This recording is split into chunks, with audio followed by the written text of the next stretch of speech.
जब रोग में ग्रसित हो गया व्यक्ति और डॉक्टर ने कह दिया इसको कैंसर है या इसकी किडनी या इसका लीवर खराब हो गया है, डैमेज हो गया है, इसका डायलिसिस चालू होगा। अब वो डायलिसिस की तैयारी करे उससे पहले आप अरहर की पत्ती का जल शिव को समर्पित करना प्रारंभ कर दीजिए। डायलिसिस की जरूरत नहीं पड़ेगी, भगवान चाहेगा तो बचा लेगा। किडनी और लीवर काम करना प्रारंभ करेंगे। ये अभिषेक शिव महापुराण के तत्व सुख। तीसरा,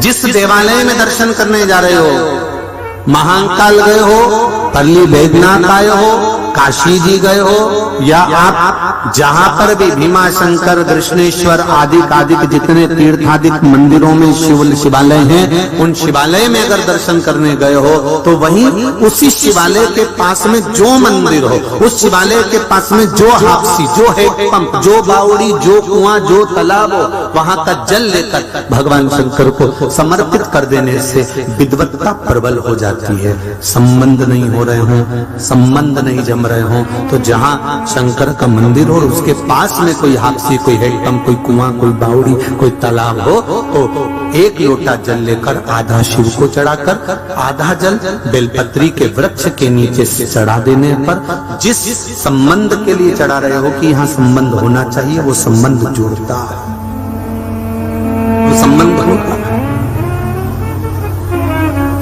पत्र था, अब यहां है कि कमरे में है, ध्यान आ रहा है।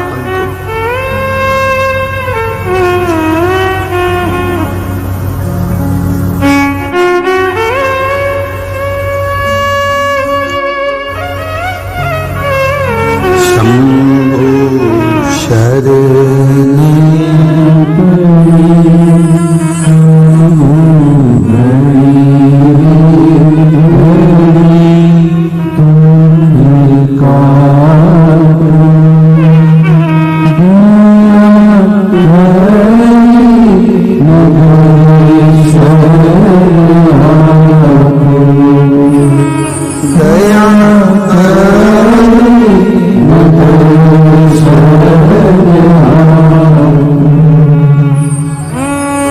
यहां तो नहीं दिख रहा है, पत्र आया है।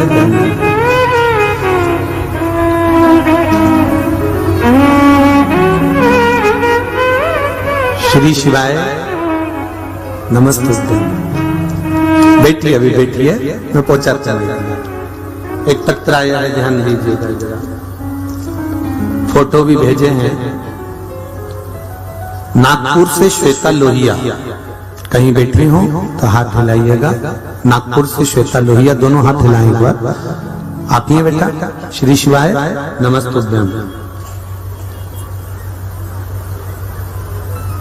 हमारी माता जी को शुगर थी, बीपी था, पांव में एक बीमारी हो गई थी, उसके कारणवश पांव में घाव पड़ गए थे। उसके फोटो भी डॉक्टरों के द्वारा जो लिए गए हैं वो फोटो भेजे हैं।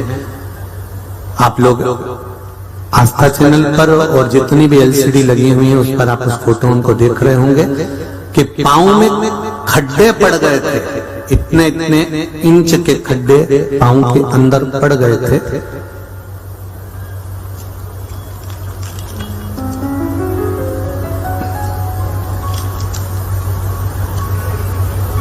डॉक्टर के पास गए तो डॉक्टर ने कहा कि ऑपरेशन होगा, इसके सिवा कोई चारा नहीं है। हमारे परिचित ने कहा कि आप एक काम करो, इनके ऑपरेशन कराने से अच्छा है, क्योंकि डॉक्टर बोल रहा था कि ऑपरेशन ऐसा हो सकता है कि पांव भी जा सकता है, क्योंकि घाव बहुत गहरे हो गए थे और शुगर भी थी, बीपी भी था। तो किसी रिश्तेदार ने बताया कि आप एक काम करो कि शिवजी पे जल चढ़ाओ और उस जल को उनको पिलाना प्रारंभ करिए, पशुपति नाथ के व्रत करिए।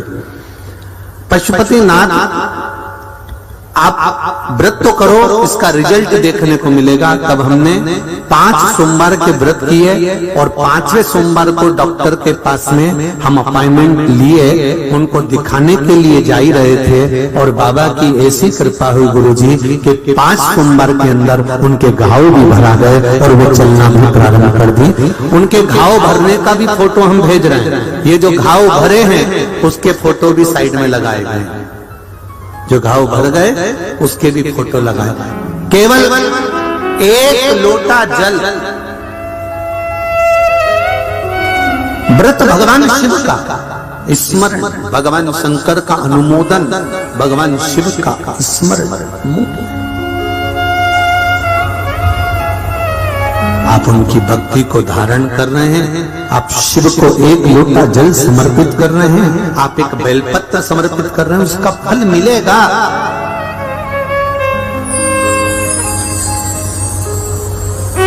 प्राप्त जरूर होगा, वो खाली नहीं जा सकता।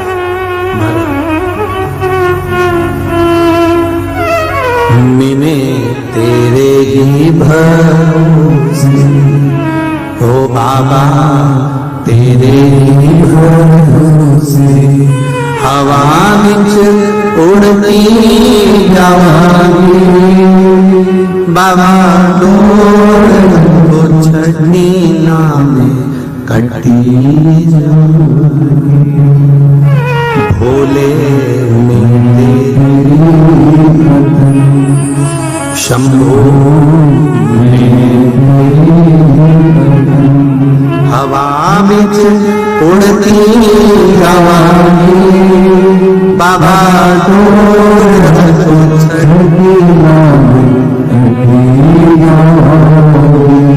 महाराज, भगवान अगर संभालने वाला है तो जीवन में कहीं उलझने की जरूरत पड़ ही नहीं।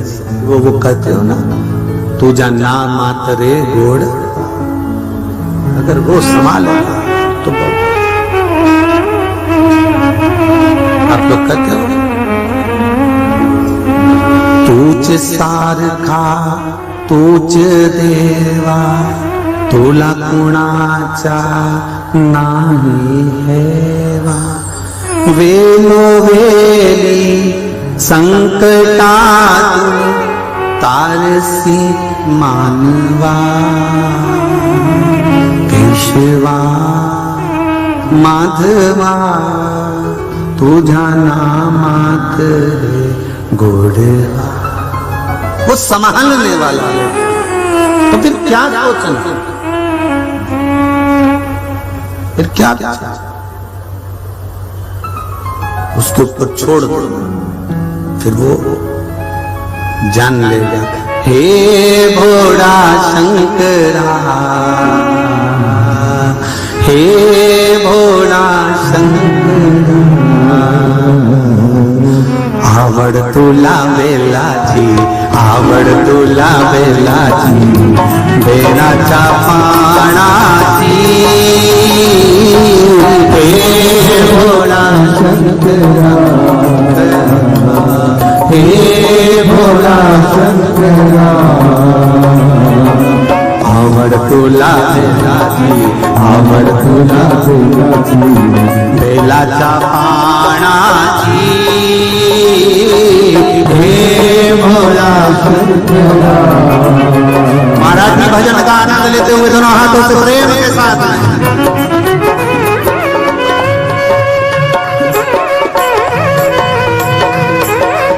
बड़े बाबा।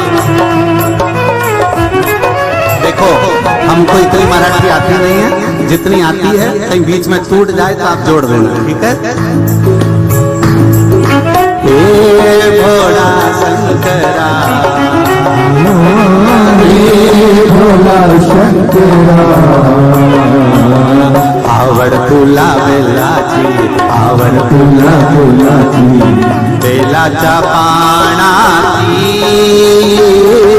हे भोला शंकरा, शंकरा, हे भोला शंकरा, शंकरा, हे भोला शंकरा, आवडतुला वेलाची, आवडतुला वेलाची, बेलाच्या पानाची, हे भोला शंकरा, हे भोला शंकरा,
त्रिशूल डमरू हाती,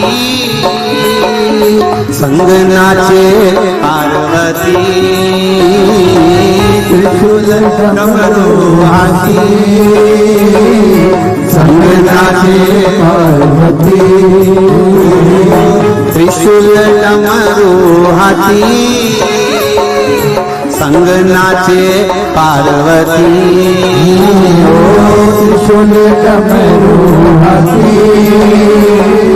संग नाचे पार्वती, आवडतुला वेलाची, आवडतुला वेलाची, आवडतुला वेलाची, आवडतुला वेलाची, बेलाच्या पानाची, हे भोला शंकरा, शंकरा, हे भोला शंकरा, शंकरा, हे भोला शंकरा,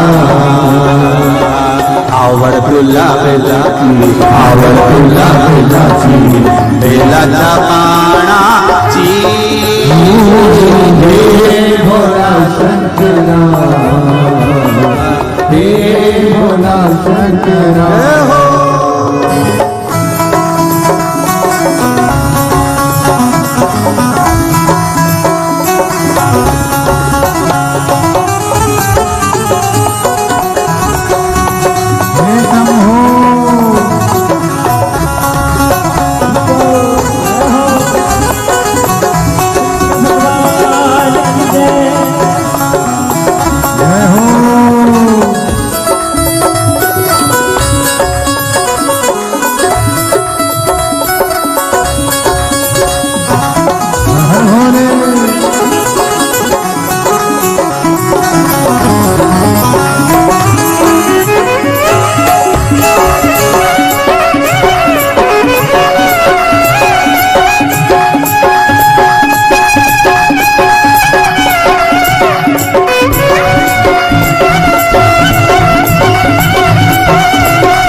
लावली मंगुती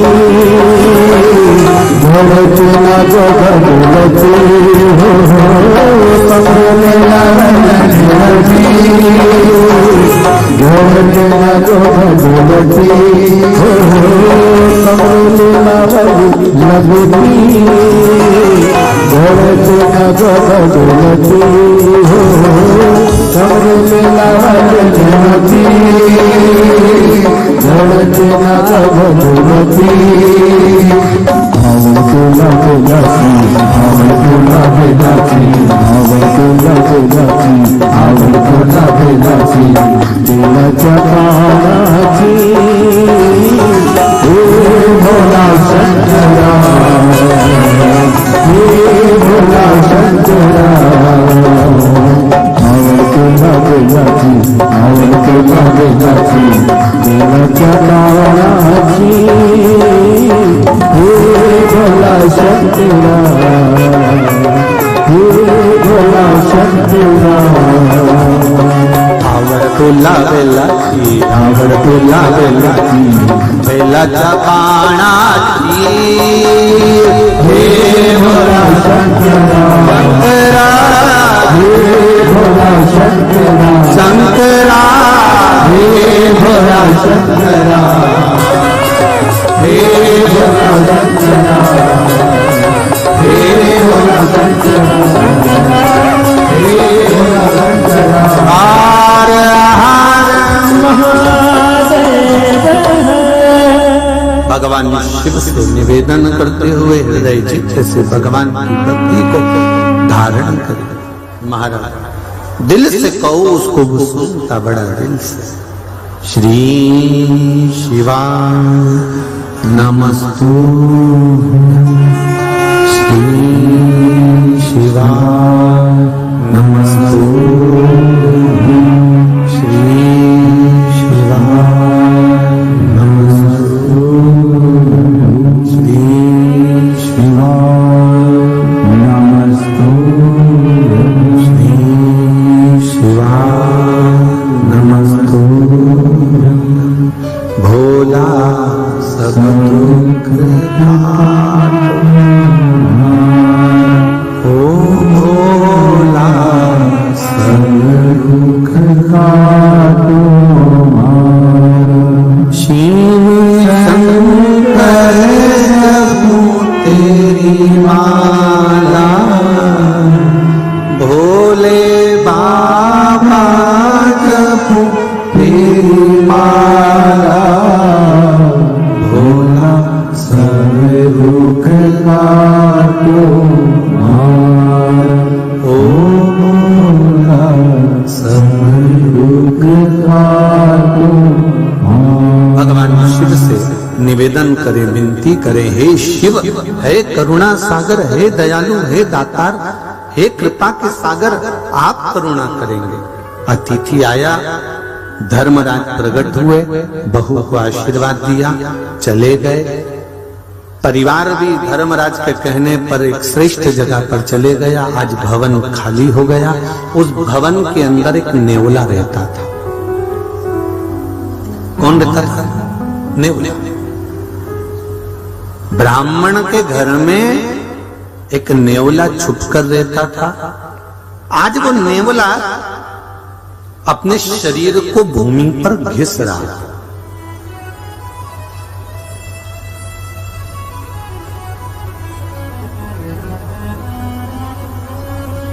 अपने शरीर को भूमि पर घिस रहा। घिसते घिसते जहां पर अतिथि ने जो आटा खाया था, जो आटा फेंका था, वह थोड़ा सा आटा नीचे गिर गया था। वो आटा जब नीचे गिरा, उस पे नेवले ने अपना शरीर जब रगड़ा तो नेवले का आधा शरीर सोने का हो गया और उसकी वाणी मनुष्य की वाणी हो गई। आधा नेवले का शरीर था, आधा सोने का शरीर था और वाणी भी मनुष्य की हो गई। तो धर्मराज प्रकट होकर बोले, रे नेवले, अतिथि सत्कार की थोड़ी सी झूठन तुझे मिल गई थी, इसलिए तू पूर्व का गंधर्व था। पूर्व का गंधर्व था। अतिथि सत्कार की थोड़ी सी झूठन तुझे मिल गई और तेरे शरीर को लग गई, जिससे तेरा शरीर सोने का हो गया और तेरी वाणी मनुष्य की हो गई। किसी श्रेष्ठ यज्ञ में तू पहुंचेगा और वहां अतिथि का सम्मान सही हुआ होगा, यज्ञ में गरीब और अतिथि का आदर हुआ होगा, तो वहां पर तेरा शरीर ठीक हो जाएगा। तू एक काम कर, अब यहां से हस्तिनापुर चल जा। हस्तिनापुर? हाँ। नेवले ने पूछा हस्तिनापुर में क्या करूंगा? वहां पांडव यज्ञ कर रहे हैं। पांडव अगर यज्ञ कर रहे हैं तो उनके यज्ञ में जो भी अतिथि आएगा तो उसका सम्मान होगा, सम्मान होगा तो उसकी झूठन गिरेगी, झूठन गिरेगी तो तू शरीर को लगेगी, तेरा शरीर सही हो जाएगा। नेवले ने कहा ठीक है। अब नेवला हस्तिनापुर पहुंच गया जहां पर पांडव बहुत विशाल यज्ञ कर रहे थे। उस यज्ञ में पांडव अतिथियों का सम्मान भी कर रहे थे, पर अतिथियों के सम्मान से जो झूठन नीचे गिरी, नेवले ने अपने शरीर पर उसको लपेटा, पर नेवले का शरीर सही नहीं हुआ। नेवले का शरीर सही नहीं हुआ। जब नेवले का शरीर ठीक नहीं हुआ तब नेवला वापिस धर्मराज की आराधना कर। धर्मराज प्रकट हुए। क्या बात है? नेवले ने कहा कि मेरे को एक ब्राह्मण के घर की थोड़ी सी झूठन से मेरा कल्याण हो गया, और इतने बड़ा यज्ञ इन पांडवों ने करा, इतना फैलाया, इतने बड़े बड़े संत साधु ब्राह्मण जन को बुलाया, इतना सब कुछ करा, तो मेरा शरीर सही नहीं हो पाया। कारण क्या है? धर्मराज ने कहा यज्ञ तो बड़ा करवाया, पर आए हुए अतिथि का सम्मान श्रेष्ठता से नहीं हो पाया, इसलिए तुम्हारा शरीर शुद्ध नहीं हो पाया। अब तुम किसी और यज्ञ में जाओ। एक बात अपने जीवन में उतार कर रखिएगा, अतिथि देव भव। आया है, उसका आदर कर रहे हो, सम्मान कर रहे हो, सत्कार कर रहे हो। यहां तक शास्त्र कहता है आया हुआ मेहमान जिस कप में चाय पी रहा हो, जिस गिलास में चाय पी रहा हो, उस गिलास का भी मांजना किसी बर्तन वाली को मत देना। अतिथि के मुख का झूठा पात्र घर का अगर कोई मांझ देता है तो ना जाने कितने पाप उसके समाप्त हो जाते हैं। अतिथि देवो भव का ये भाव सहज नहीं है महाराज। समर्पण, जल, पूजन, उसका फल मिलता जरूर है, मिलेगा। देवराज ब्राह्मण का शरीर छूट गया था। माता ने जो जल चढ़ाया था, उस माता के चढ़ाए हुए जल का भाग जो मिला तो शंकर भगवान नंदी पर बिठाकर कैलाश धाम लेकर गए। बिंदुक के जाने के बाद में चंचुला देवी ने शिव महापुराण की कथा सुनी और प्रथम लिंग का निर्माण, प्रथम शिवलिंग का निर्माण यहाँ ब्रह्मा और विष्णु ने एक पर्वत का घर्षण कर कर प्रकट किया, और उसका पूजन भी ब्रह्मा और विष्णु ने करा। सबसे पहला शिवलिंग महाशिवरात्रि के दिन प्रकट हुआ। शिवरात्रि के दिन भगवान शंकर के विवाह की मूलता नहीं है।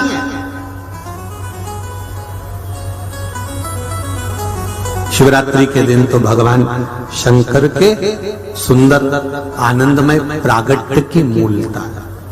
भगवान शंकर का प्रागट्य उसमें।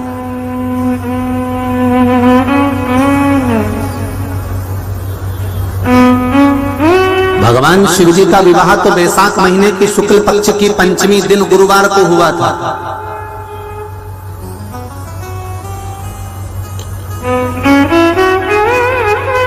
कौन से महीने में? बोला जमते जरा।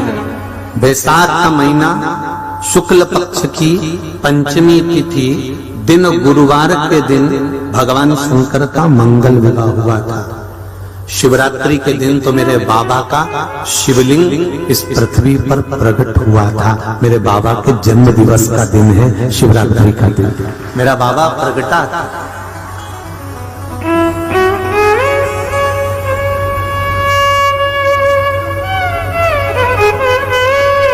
कई लोग कहते हैं गुरुजी अगर शिवरात्रि के दिन भगवान शंकर प्रगटे थे तो फिर उनके विवाह का महत्व किसने बता दिया?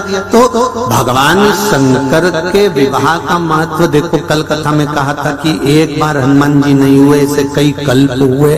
कई कल्प में श्री हनुमान जी महाराज प्रगटे, कई कल्प में राम जी महाराज प्रगटे।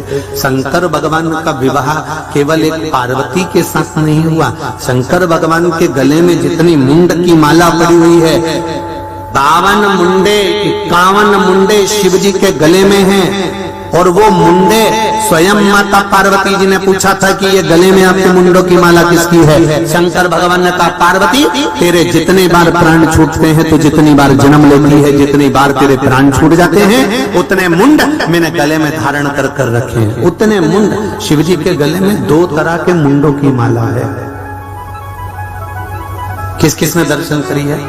2 तरह के मुंडों की माला शंकर भगवान के गले में होती है।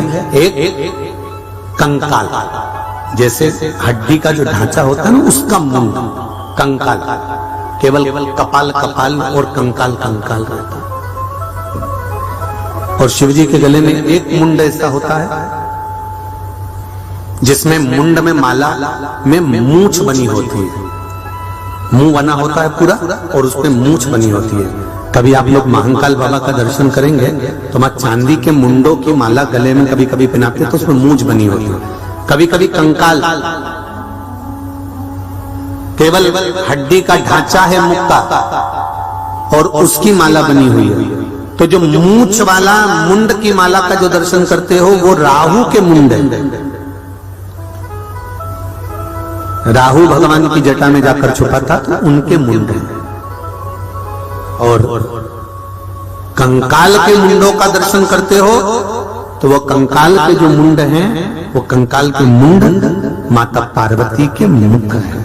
माता पार्वती के जितनी बार माता पार्वती ने जन्म लिया, जितनी बार माता पार्वती ने प्राणों को त्यागा, उतने मुंड भगवान शंकर ने अपने गले में धारण कर कर रखे। उतने मुंड,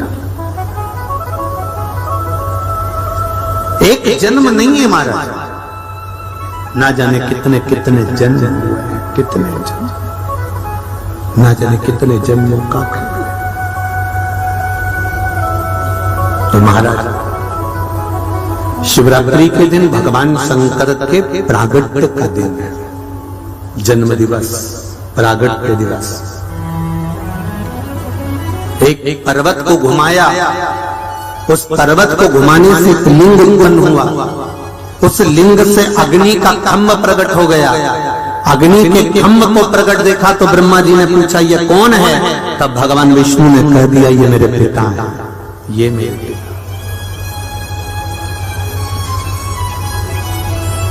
ब्रह्मा जी ये तुम्हारे दादाजी, ब्रह्मा ये तुम्हारे दादा है और मेरे पिता है।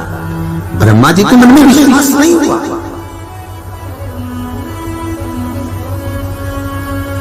विश्वास जागृत होना,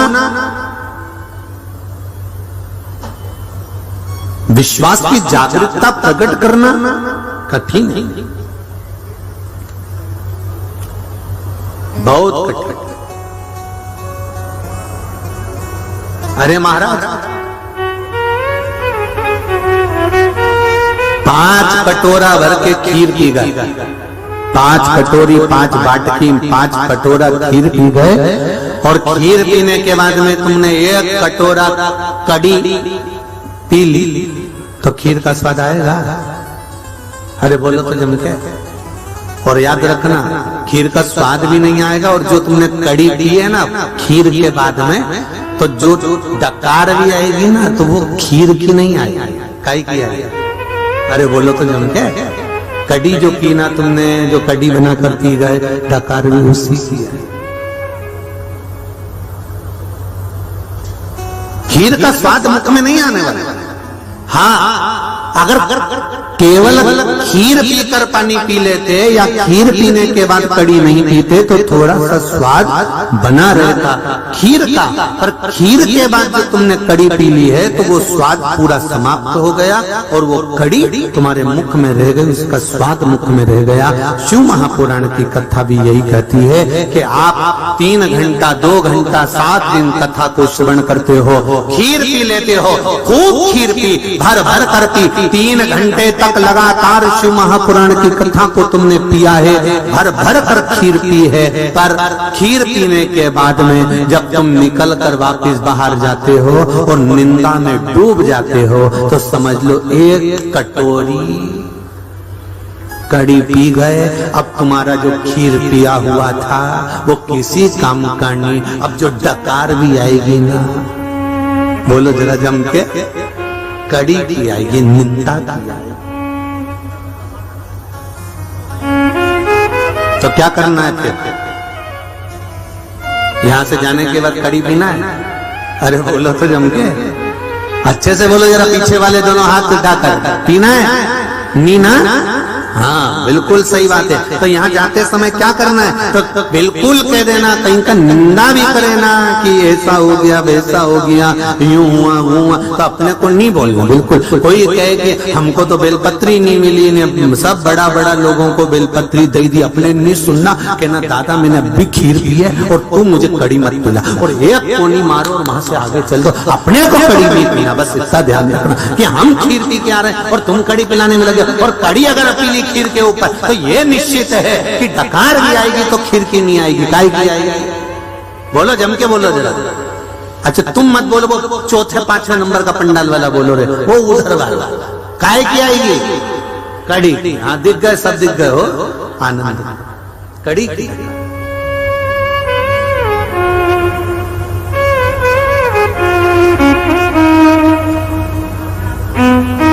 इसलिए निवेदन है कि जब खीर पियो तो फिर कड़ी का काम मत रखना, फिर तो खीर में ही बढ़िया जोरदार सब आनंद के साथ। पहले का समय और आज का समय, अभी अभी तो लोग भोजन में भी खीर के साथ में सब्जियां बना लेते हैं, सामान बना लेते हैं, पर कभी राजस्थान में जाओ, सालासर जी जाओ, खाटू श्याम जी जाओ, जीड माता जाओ, दादी रानी सती जाओ, जब तुम्हारा मन पड़े राजस्थान के मारवाड़ के किसी तीर्थ में चले जाओ, जिस दिन तुमने कहा कि आज हमारी तरफ से सवामणी है, आज हमारी तरफ से भोजन है, भंडारा है, तो वहां सब्जी का काम नहीं, कड़ी का काम नहीं, वहां तो एक ही काम चूरमा और खीर, और चूरमा और खीर को मलते जाओ, निपटाते जाओ। तो उन्होंने कहा साहब कड़ी नहीं बनवाई तो क्या कड़ी का काम ही नहीं, क्योंकि कड़ी पी लेंगे तो डकार कड़ी की आएगी, खीर और चूरमा अगर खा लिया है डटकर तो फिर डकार इसी की आएगी। उसी तरह अगर शिव महापुराण की कथा सुनी है तो इसके बाद में निंदा मत सुनना, बुराई मत सुनना,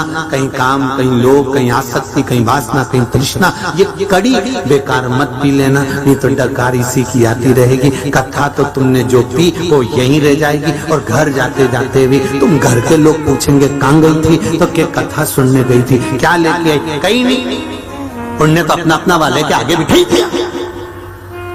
अब बताओ कड़ी पी गए। अब रिश्तेदार पूछ रहे हैं तू कथा में गई थी क्या मिला? कहीं नहीं, उन्होंने अपना अपना वालों को आगे बिठा दिया, और हम तो पीछे। मैं तो बहुत देर तक खड़ी थी, मैंने तो किया, हम तो उनके भाभी लगते हैं, हम तो उनका रिश्तेदार लगते हैं, हम तो काका जी की छोरी, पर भाऊ हमारा सुने ही मत। इतना के काला काला कपड़ा पहना हुआ इन्हें बाउंसर खड़ा कर दिया, ये किसी की सुने ही नहीं। तो ये सुने ही नहीं तो हम किससे कह के हम उनके काका की बहू की छोरी, पर हमारा कोई सुना ही नहीं। तो इनने कथा जितनी सुनी थी ना, खीर जितनी पी थी ना, वे तो वहीं की वहीं रह गई, और घर पहुंची तब तक वो कड़ी की डकार, वो कड़ी की डकार नहीं आना चाहिए, आएगी तो नहीं आएगी। वो कड़ी जाता जाता भी मत पीना, नहीं तो कहीं का कम जाते जाते भी मन दुख जाए, हमको तो एक बेलपत्री नहीं दी, हमको तो बिठाया ही नहीं, हमको तो बिठा नहीं, डकार नहीं आना चाहिए घर पे जाके कि डकार घर खीर पिए तो खीर की डकार आना चाहिए। चूरमा हमारे मारवाड़ में बहुत खीर और चूरमा खिलाते कि आखिरी तक भी तुम अपना गांव जाओ तो डकार इसी की आना चाहिए। चूरमा इतना मुंडा में घी भर दे वो चूरमा में, इतना घी और इतनी खीर चकाचक, इतनी मीठी इतनी मीठी इतनी मीठी। कहीं का के भी हमारे शुगर के कहीं नहीं, तुम तो निपट ही जाओ। या तो खीर अंदर पहुंचेगी तो काम करेगी, नहीं तो तुम निपट जाओगे। कोई बर्बाद होती तुम तो और पहले मनवाड़ भी इतने जोरदार होता था। पहले पूरा खाना खिला देते थे, उसके बाद मनवाड़ चालू होता था। एक लड्डू तो लेना ही पड़ेगा था। मैं बियाई जी साहब आया, मैं काका जी साहब आया, एक लड्डू तो लेना ही पड़ेगा था, थोड़ा चूरमा तो लेना ही पड़ेगा। तो जितने लोग मेहमान बैठते थे ना पहले से आधा पेट खाली रखते थे। अभी आएगा बियाई जी खिलाए। शिव पुराण कर रहे थे, भगवान शंकर का चरित्र कर रहा है। ब्रह्मा जी के मन में यह भाव प्रकट ही नहीं हुआ, विश्वास प्रकट ही नहीं हुआ कि ये शंकर है, ये शिव है।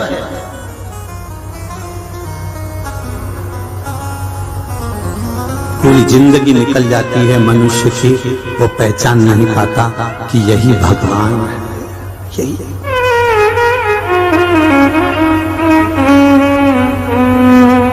क्या यही परमात्मा है? क्या यही भगवान है? पूरा जीवन निकल जाता है। एक बार संत तुकाराम जी को नींद नहीं आ रही थी। संत तुकाराम जी बड़ी बैठे घर के बाहर जाकर बैठ गए, उनको नींद नहीं आ रही। चार चोर चोरी करने चले, चार चोर चोरी करने चले तो तुकाराम जी ने देखा कि ये कोई जा रहा। तो तुकाराम जी को लगा अपने को नींद नहीं आ रही, फालतू बैठे हैं। अब जब फालतू बैठे हैं तो कोई काम ही कर दे। अब रात को इनको क्या मालूम था कि ये चोर है, इनको तो लगा कि बेचारा कोई काम से जा रहे होंगे। और आधी रात को वो ही जाता है निकल कर गाड़ी भगाकर, जिसको कोई काम होता है। आधी रात को गाड़ी कौन निकालेगा 2-2:30 बजे रात को, पर जिसको जरूरी काम होगा वही जाएगा। तो संत तुकाराम जी ने विचार करा कि इनको नींद नहीं आ रही, तो तुकाराम जी ने सोचा कि इनका काम में भी कर देता हूँ। चारों चोर आगे जा रहे थे, इनको नहीं मालूम कि ये चोर है। तुकाराम जी उनके पीछे पीछे चले। अब चोरों ने विचार करा, एक चोर ने दूसरे से कहा पीछे कोई आ रहा है, पीछे कोई आ रहा है। दूसरे चोर ने कहा ये तो अपने गांव का तुकाराम जी है। अच्छा हाँ, अब क्या करें? तो कि कहीं नहीं, अपनी गैंग में शामिल कर लो, चोरों में इसको भी मिला लो। संत तुकाराम जी से चोरों ने जाकर कहा कहाँ जा रहे हो? कि कहीं नहीं, तुम्हारा काम करने जा रहे हैं। अच्छा हमारे साथ चलना? हाँ, रात को जा रहे हो तो कोई जरूरी काम होगा, इसलिए हमने सोचा तुम्हारा काम कर दे। तो तुम्हारे को हमारे साथ में रहना है? हाँ चलो चलो। तुकाराम जी भी चले गए। अब चोरों ने विचार करा ये तो पहली बार आया नया नया चोर, इसको तो चोरी करना आएगा ही नहीं, तो इसको बाहर खड़ा कर देते हैं और अपन सब अंदर चले जाते। तुकाराम जी से कहा एक काम करो तुकाराम जी, तुम बाहर खड़े रहो, हम अंदर जाते हैं, जैसे ही आएंगे तुमको तुम्हारा हिस्सा देंगे। अब तुकाराम जी को मालूम, तुकाराम जी तो ये सोचे कि काम का हिस्सा बताएंगे, इनको क्या मालूम था कि चोरी का हिस्सा लाएंगे।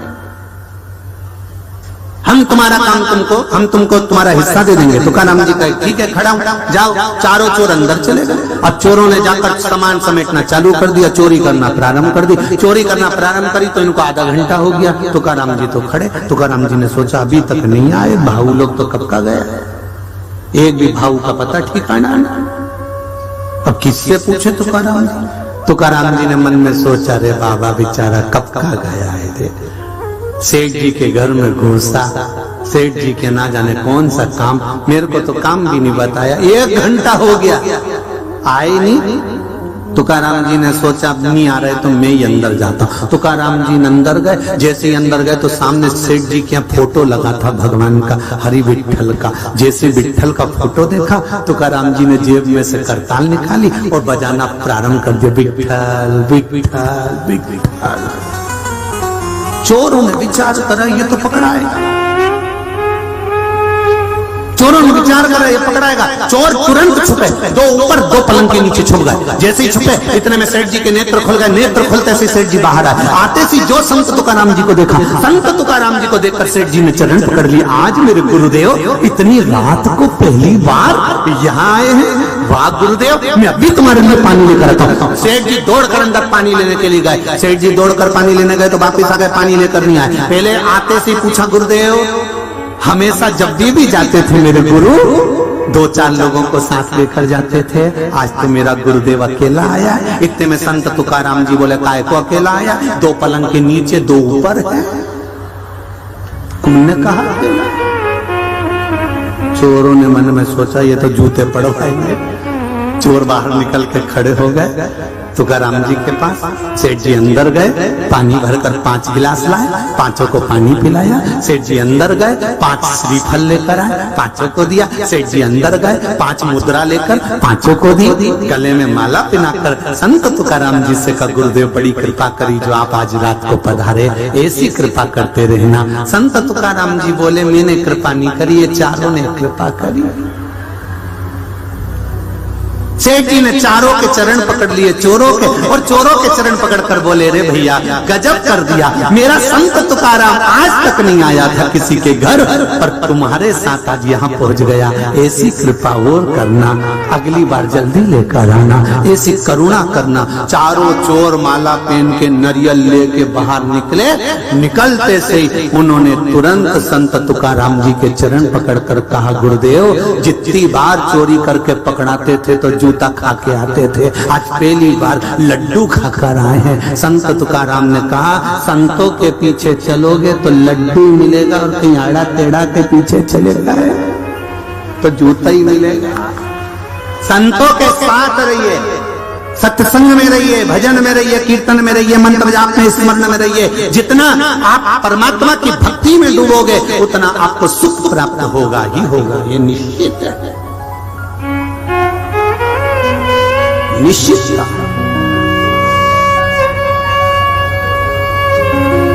विठ्ठल विठ्ठल विठ्ठला माझा विठ्ठल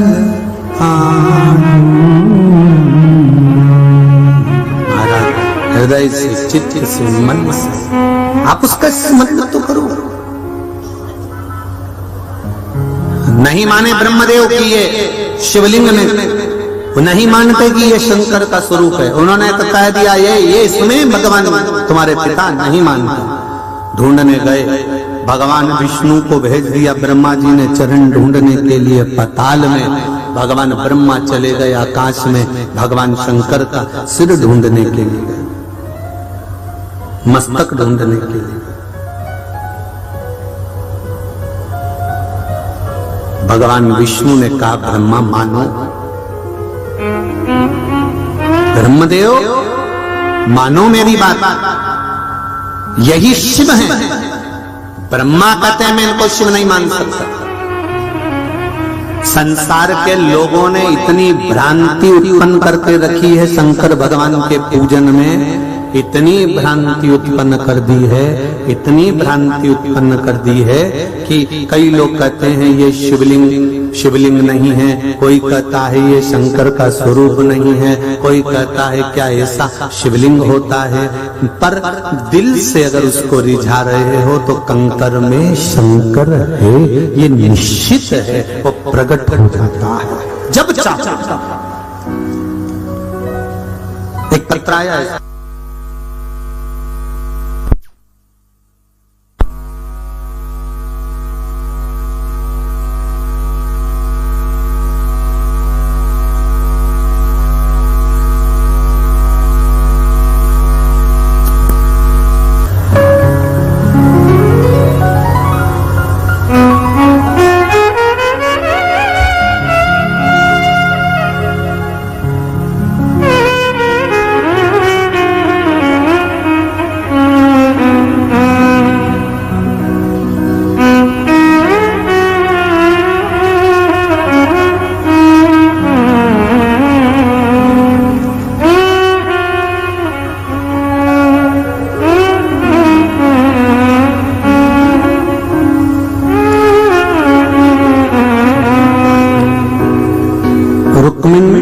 सुनील फड़ लातूर से कहीं बैठे हो तो हाथ हिलाइएगा।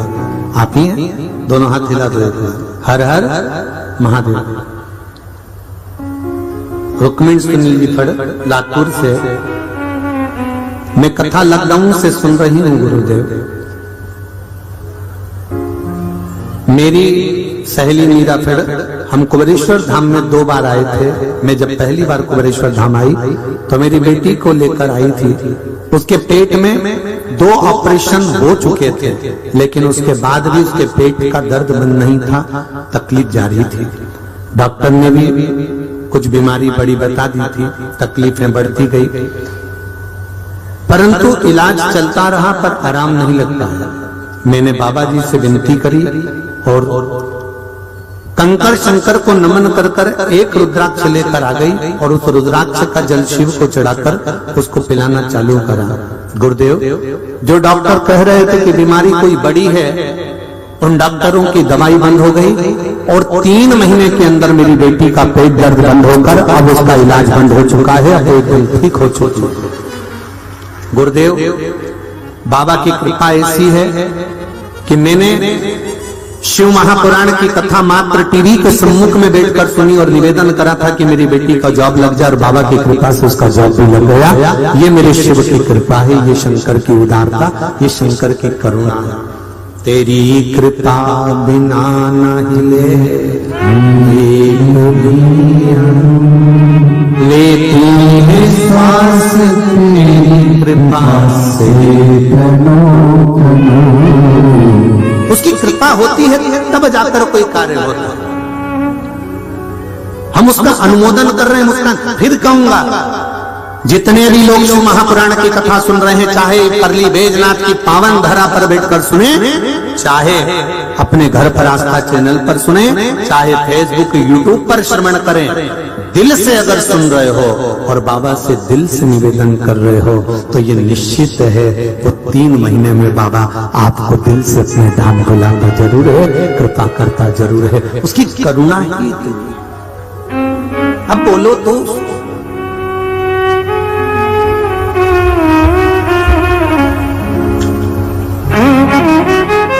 मैंने तेरे ही भरोसे हो बाबा, तेरे ही भरोसे हवा विच उड़ती जाऊंगी बाबा, डोर तो छड़ी ना कंठी जाऊंगी। आप दिल से उससे कह दें, दिल से निवेदन कर दें, वो श्रवण करे, सुने।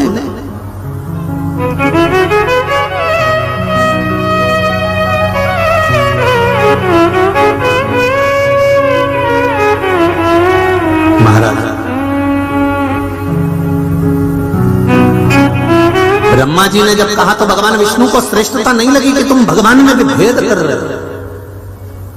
तुम कह रहे हो कि ये शिव नहीं है। भगवान विष्णु के हृदय को ठीक नहीं लगा। देखो, बहुत सुंदर संवाद है। इतनी भीड़ में पुरुष को धक्का लगे चलेगा, पर स्त्री को धक्का लगे तो चलेगा? अरे बोलो तो जीजा जम के, नहीं चलेगा ना। पुरुष को धक्का लगेगा चलेगा, पर स्त्री को धक्का नहीं लगना चाहिए। उसी तरह आपके शब्द से, आपकी वाणी से, आपके विचारों से, आपके बोलने से शरीर को धक्का लगे चलेगा, पर आत्मा को धक्का नहीं लगना चाहिए, मन नहीं दुखना चाहिए। किसी के हृदय को चोट ना पहुंचे, किसी के हृदय चित्त को कोई चोट ना पहुंचे। ये शरीर पुरुष है और मन स्त्री। ये आत्मा, ये मन, ये चित्त, ये वृत्ति, ये स्त्री।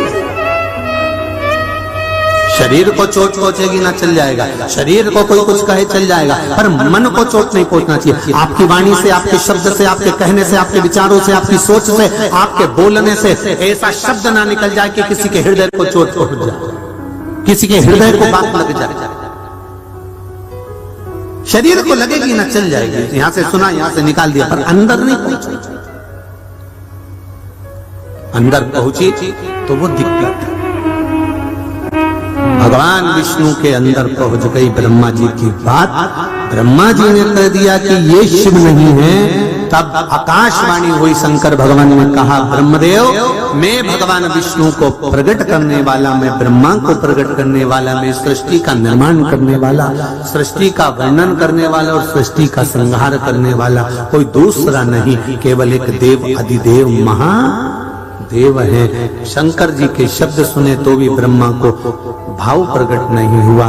तब ब्रह्मदेव को जब भाव प्रकट नहीं हुआ तब ब्रह्मा जी ने कहा परीक्षा लेते हैं। ब्रह्मा जी शीश ढूंढने के लिए शिवलिंग का गए और भगवान विष्णु चरण ढूंढने के लिए गए। भगवान ब्रह्मदेव चढ़ते गए चढ़ते गए चढ़ते गए चढ़ते गए। शिवलिंग इतना बड़ा था, शंकर भगवान का स्वरूप इतना बड़ा था कि उसको पहचान नहीं पाया। शिव महापुराण इतनी विस्तार से है, इतनी विशाल है, इतनी विशाल है कि उसको जान नहीं सकते। रामचरितमानस इतनी विशाल है कि जान नहीं सकते। श्रीमद् भागवत इतनी विशाल है कि जान नहीं सकते। जितने वेद, जितने पुराण, जितने शास्त्र, जितने भी हैं, इसको पहचानना बड़ा कठिन है। इनका विस्तार बहुत बड़ा है।